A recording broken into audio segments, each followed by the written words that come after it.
त्या आमच्या स्कूलने वाघाची आत्मकथा दाखवली आहे. पूर्वीची जंगलाने वाघाचा निवास दाखवला आहे. ज्यामध्ये जंगल कसं होतं ते पाहू शकता. त्यानंतर वाघांचा वावर कसा होता.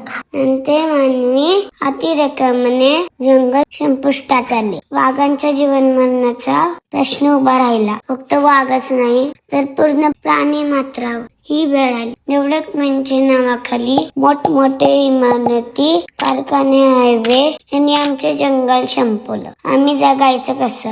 आमची इच्छा नसताना आम्हाला सुद्धा पोटाच्या भुकेसाठी व्यवस्थित यावं लागतं. काय करणार? मानवाने सुरुवात केली आमच्या अंताची, पण आम्हाला संपून मानव तरी जिवंत राहील का? फक्त एवढेच होईल की अगोदर आम्ही संपणार आणि नंतर तुम्ही.